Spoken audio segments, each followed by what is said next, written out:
बहुत समय पहले की बात है। एक गांव में सेठ धनीचंद नाम का एक व्यक्ति रहता था। धनीचंद का गांव में एक ज्वेलरी का बिजनेस था। धनीचंद के घर में उसकी पत्नी रमा और दो बेटे आशीष और लखन रहते थे। आशीष और लखन, वह दोनों हमेशा ही किसी न किसी बात को लेकर लड़ते रहते थे। आशीष समय पर दिमाग का सही इस्तेमाल नहीं करता था और हमेशा हड़बड़ी में सारे काम करता था, और वही लखन सोच समझकर काम करता था। धनीराम ने कभी भी अपने दोनों बेटों में कोई भेदभाव नहीं किया। ऐसे ही कुछ दिन बीत जाने के बाद धनीराम अपने बड़े बेटे लखन को कंपनी की जिम्मेदारी सौंप देता है। यह बात जब आशीष को पता चलती है तो वह इसका विरोध करता है। पिताजी, आपने यह कंपनी लखन को ही क्यों सौंपी? मैं भी इस कंपनी को चला सकता हूं, मेरे में भी इतनी काबिलियत है। बोलो पिताजी, आपने ऐसा क्यों किया? आपने मुझसे एक बार भी यह नहीं पूछा कि आशीष तू मेरा काम संभालेगा? आपने ऐसा क्यों किया? क्या आपको लगता है कि मैं यह काम नहीं कर सकता? नहीं आशीष बेटा, ऐसी कोई बात नहीं है।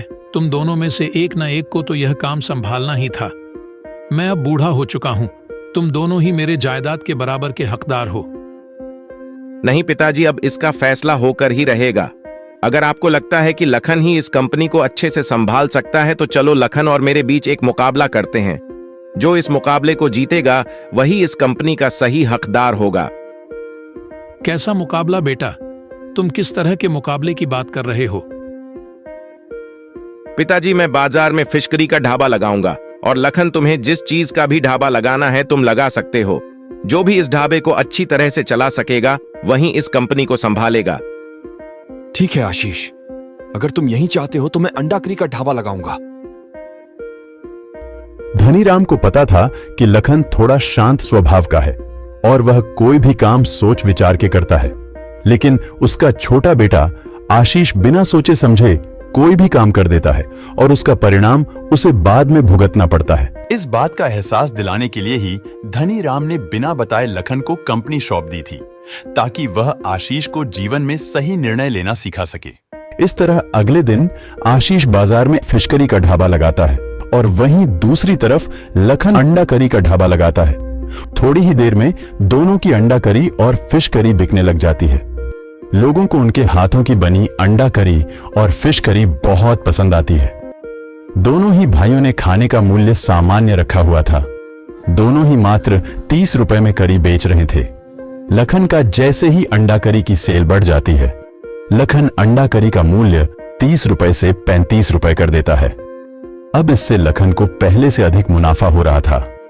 वहीं दूसरी तरफ जब आशीष ने देखा कि लखन ने अपने अंडा करी के दाम बढ़ा लिया है तो उसके दिमाग में एक विचार आता है।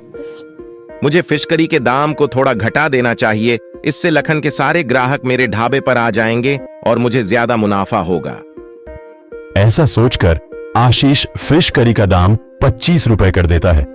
इससे फिश करी के दाम सस्ते हो जाने की वजह से थोड़े बहुत ग्राहक कुछ दिन तो आशीष के ढाबे पर आकर फिश करी खाते हैं, पर जिन लोगों को अंडा करी खाने थे वह तो लखन के ढाबे पर ही जाकर अंडा करी खाते हैं। इसी तरह 1 महीने बीत जाते हैं। 1 महीने बाद जब वह दोनों पिताजी को अपनी तनख्वाह देने आते हैं, आशीष अपने पिताजी को 10,000 देता है, वहीं लखन पिताजी को 15,000 देता है। जब आशीष ने देखा है कि लखन ने उससे 5,000 अधिक कमाई की है, तब उसे अपनी गलती समझ आ जाती है और वह कहता है कि पिताजी, अब मुझे समझ आ गया कि आपने लखन को कंपनी क्यों सौंपी थी। अब मैं भी लखन की तरह सोच समझकर काम करूंगा।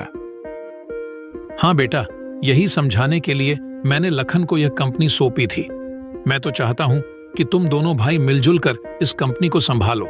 इस तरह लखन और आशीष दोनों मिलकर अपने पिताजी का बिजनेस संभालते हैं।